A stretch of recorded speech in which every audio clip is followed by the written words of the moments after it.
ஓம் ஸ்ரீ குருபியோ நமக. ஓம் ஸ்ரீ மகாபெரியவா சரணம்.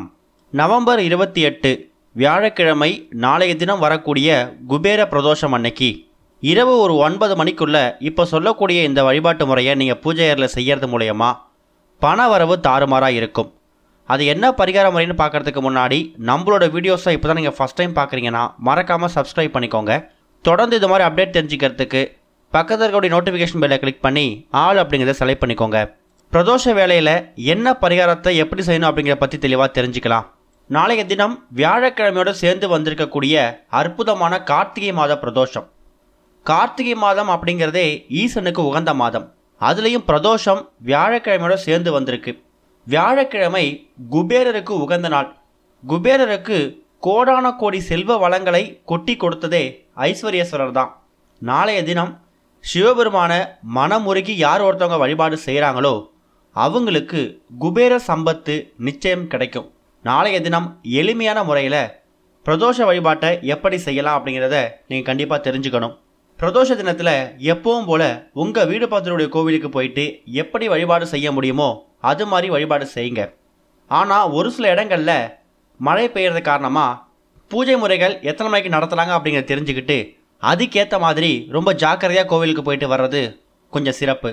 பிரதோஷ நாளில் இந்த மாலை 4:30 மணிலேருந்து 6 மணி இந்த இடைப்பட்ட இந்த 1.5 மணி நேரத்தை பிரதோஷ வேலைன்னு சொல்லுவோம். இந்த பிரதோஷ வேலையில் சிவபெருமானுக்கும் சிவபெருமான் கோவிலில் இருக்கக்கூடிய நந்தி பகவானுக்கும் அபிஷேக ஆராதனைகள் நடக்கும். முடிஞ்சால் அந்த அபிஷேக ஆராதனைகளுக்கு தேவையான பொருட்களை வாங்கி கொடுக்கலாம். வாங்கி கொடுக்க முடியுதோ இல்லையோ அந்த அபிஷேகத்தில் கலந்துக்கிறதே ஒரு பெரிய பாக்கியம்தான். இன்னொரு பக்கம் இந்த பிரதோஷ தினம் வந்திருக்கக்கூடிய இந்த ஒரு நாள் இருக்குல்ல, இது குருவாரம் வியாழக்கிழமை. வியாழக்கிழமை அப்படிங்கிறது குரு பகவானுக்கு மட்டும் உகந்த நாள் கிடையாது, குபேரருக்கும் உகந்த நாள் தான். குபேரர் அப்படிங்கிறவர் பணம், காசு, செல்வம், தன தானியம் இது எல்லாத்துக்கும் அவர் தான் அதிபதி. ஒருத்தவங்க வாழ்க்கையில் காசு பணம் அதிகமாக சம்பாதிக்கணும், கேட்ட வரன்னா அப்படியே கிடைக்கணும் அப்படிங்கிறவங்களுக்கு கட்டாயம் குபேர பகவானோட அருள் பரிபூர்ணமாக இருக்கணும். இப்போ நாம் சொல்லக்கூடிய இந்த ஒரு பரிகார முறை இருக்குல்ல, இதை இரவு ஒரு 9 மணிக்குள்ளே செய்யறது சிறப்பு. வியாழக்கிழமையோட வரக்கூடிய எல்லா திதிகளின் நட்சத்திரத்தையும் குபேர நாள்னு சேர்த்து சொல்லலாம். இப்போ உதாரணத்துக்கு நாளைக்கு பிரதோஷம் வந்திருக்கிறதால வியாழக்கிழமையில் அதை குபேர பிரதோஷம்னு சொல்லலாம். அதுவே சதுர்த்தி வந்திருந்தா குபேர சதுர்த்தி, சஷ்டி வந்திருந்தா குபேர சஷ்டி. இப்படி குபேர பகவானுக்கு உகந்த நாளில் வரக்கூடிய இந்த ஒரு திதி விரத தினங்கள் இருக்குல்ல, அதுக்கு மற்ற நாட்களை விட சக்தி அதிகம்.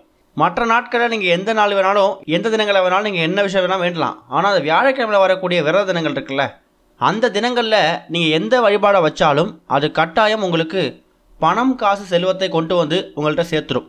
பணத்தை காந்தம் போல் ஈர்க்கக்கூடிய ஒரு சக்தி குபேர நாளில் வரக்கூடிய இந்த விரத தினங்களுக்கு இருக்குது. அதே நேரம் இப்போ நாம் சொல்லக்கூடிய இந்த பரிகார முறையை மாலை 5 மணிலேருந்து 8 மணி இந்த இடைப்பட்ட நேரத்தை குபேர நேரம்னு சொல்லலாம்.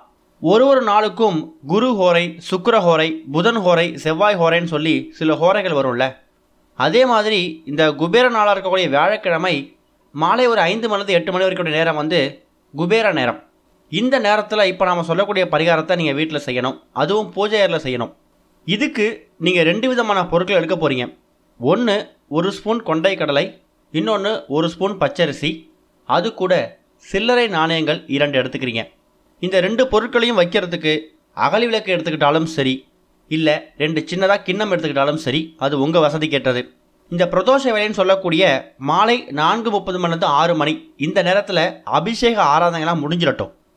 அதுக்கப்புறம் சரியாக ஒரு 6 மணிக்கு மேலே வீட்டோட பூஜையில் விளக்கேற்றி வச்சுட்டு சிவபெருமானுக்கு பூஜைகள் என்ன செய்யணும் ஆசைப்படுறீங்களோ அது எல்லாத்தையும் நீங்கள் எப்பவும் போல செஞ்சுருங்க. நெய்வேத்தியங்கள் எதுவும் செஞ்சு வச்சு படைச்சிருந்தா அதையும் படைச்சிருங்க. அதுக்கப்புறமா நீங்கள் எடுத்து வச்சிருக்கக்கூடிய 2 கிண்ணத்தையோ இல்லை அகல் விளக்கையோ சிவபெருமானோட ஃபோட்டோ சிலைக்கு முன்னாடி வச்சுருங்க. அப்படி இல்லைனா பூஜையிலே வச்சு நீங்கள் செய்யலாம்.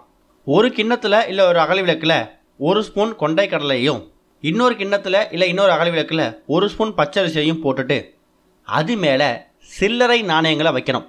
சரி, இந்த அமைப்பை வைக்கிறதுக்கு என்ன அர்த்தம்? கிண்ணத்தை விட்டுருங்க, அகல் விளக்கை விட்டுருங்க. பச்சரிசி அப்படிங்கிறது சிவபெருமானுக்கு உகந்த ஒரு பொருள். ஏன்னா சந்திர பகவானுக்கு உகந்த தானியம் என்ன? பச்சரிசி. சந்திர பகவானோட அதிபதி யார்? சிவபெருமான்.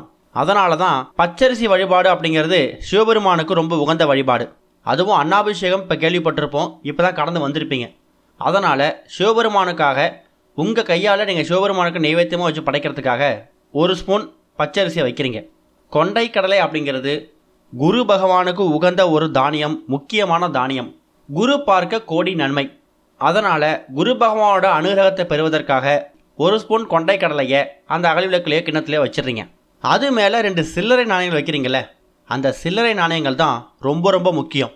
எவ்வளோ ரூபாய் நாணயம் வேணாலும் வச்சுக்கலாம், இவ்வளவுதான் அவ்வளோதான் கணக்கில்லை. ஆனால் ஒரு நாணயம் வச்சாலே போதும். கொண்டை கடலை மேலே ஒரு நாணயத்தையும் பச்சரிசி மேலே ஒரு நாணயத்தையும் வச்சிடணும். நாணயத்தை ஏன் வைக்கிறோன்னா, நாணயம் அப்படிங்கிறது குபேரர். குபேரர் அப்படிங்கிறவர் யார்? பணம், காசு, செல்வம், தனம், தானியம் இது எல்லாத்தையும் சுமந்துட்டு இருக்கக்கூடியவர். ஒருத்தவங்களுக்கு பணம் காசு அதிகமாக வேணும்னா அவங்க குபேரரை தொடர்ந்து வழிபட்டே இருக்கணும். குபேர சம்பத்து ஒரு குடும்பத்துக்கு ஏற்பட்டாலே அந்த குடும்பத்தில் எந்த விஷயத்துக்கும் பஞ்சம் இருக்காது, வறுமை இருக்காது. அப்படி குபேரர் வாசம் செய்யக்கூடிய ஒரு முக்கியமான பொருள் தான் இந்த ஒரு சில்லறை நாணயம். அந்த சில்லறை நாணயத்தை கொண்டை கடலை மேலேயும் பச்சரிசி மேலேயும் வச்சுட்டு முதல்ல சிவபெருமான ஓம் நமச்சிவாய இது மாதிரி ஒரு 3 முறை சொல்லி சிவபெருமானை வணங்கிடுங்க. அடுத்ததா குரு பகவானை மனசார நினச்சிக்கோங்க. 3வது குபேரையும் மனசார நினச்சிக்கோங்க. உங்கள் 3 பேரையும் வணங்கக்கூடிய இந்த நாளிலிருந்து எங்கள் குடும்பத்தில் எல்லா விதமான செல்வ செழிப்புகளும் மேலோங்கி இருக்கணும். ஆடம்பரமான வாழ்க்கை வாழ்கிறோமோ இல்லையோ, அத்தியாவசியமான பொருட்களுக்கு எந்த பஞ்சமும் இருக்கக்கூடாதுன்னு சொல்லி மனசார வேண்டிக்கிட்டு அதுக்கப்புறமா உங்களோட அன்றாட வேலைகளை பார்க்கலாம். ஆனால் இந்த பரிகாரத்தை செய்கிறத இரவு 8 மணி 9 மணிக்குள்ள செய்கிறது சிறப்பு. பூஜையெல்லாம் முடிச்சிருங்க. உங்களோட அன்றாட வேலையை பார்த்துட்டு இரவு தூங்க போகிறதுக்கு முன்னாடி ஒரு அரை மணி நேரமோ இல்லை ஒரு 1 மணி நேரமோ நீங்கள் செஞ்சு வச்சுருக்கூடிய இந்த அமைப்பு உங்கள் பூஜையில் இருக்கும் இல்லையா, அதில் இந்த பச்சரிசியையும் கொண்டை கடலையை மட்டும் எடுத்து தனியாக வச்சுட்டு சில்லறை நாணயங்கள் வச்சிங்களா அது மேலே, அதை நீங்கள் பத்திரமா செலவு பண்ண இடத்துல வச்சிடணும். அது லாக்கர், பீரோ, கல்லாப்பெட்டி, இல்லை உங்களோட மணி பர்ஸ், ஹேண்ட்பேக், இல்லை இந்த இடத்துல வச்சா நான் செலவு பண்ண மாட்டேன்னு நம்பிக்கை இருக்கும்ல, அந்த இடத்துல அந்த சில்லறை நாணயத்தை வச்சுருங்க. பச்சரிசியையும் கொண்டை கடலையும் தாராளமாக நீங்கள் மறுநாள் நீங்கள் சமைக்கக்கூடிய பொருட்களை சேர்த்து அதை சமைச்சிக்கலாம். இல்லை மறுநாள் நீங்கள் சுண்டல் செய்கிறீங்கன்னா, இல்லை என்றைக்காவது சுண்டல் செய்கிறீங்கன்னா அன்னைக்கு செய்யும்போது அந்த சுண்டலுக்காக இந்த கொண்டை கடலையை பயன்படுத்திக்கலாம். சர்க்கரை பொங்கலோ இல்லை பச்சரிசியில் ஏதாவது நீங்கள் ஒரு சாப்பாடு செய்கிறீங்கன்னா அப்போ நீங்கள் கொட்டி வச்சுக்கூடிய இந்த 1 ஸ்பூன் பச்சரிசியும் அதில் நீங்கள் சேர்த்துக்கலாம். அந்த சில்லறை நாணயங்கள் அப்படிங்கிறது ரொம்ப பவர்ஃபுல்லானது. அந்த சில்லறை நாணயங்கள் நீங்கள் பூஜை அறையில் குபேர பிரதோஷத்தன்னைக்கு 3 தெய்வங்களையும் வணங்கினதுக்கு அப்புறமா அந்த சில்லறை நாணயங்களோட சக்தி அப்படிங்கிறது ரொம்ப பெருசாக இருக்கும். அந்த சில்லறை நாணயக்கூடிய இடத்துல பணம் காந்தம் போல ஈர்க்கப்படும். பணத்துக்கு செல்வ செழிப்புக்கு எந்த பஞ்சமும் இருக்காது. நீங்கள் வேண்டிய பணம், நீங்கள் எதிர்பார்த்துக்கூடிய பணம் உங்கள் கைக்கு வந்து சேரும். கொடுத்த கடன் திரும்ப வரும். வாங்கின கடன் வட்டியோடு திரும்ப செலுத்துறதுக்கான யோகம் உங்களை தேடி வரும். முயற்சி பண்ணுங்க, நல்லதே நடக்கும். ஓம் ஸ்ரீ குருபியோ நமக. ஓம் ஸ்ரீ மகா பெரியவா சரணம்.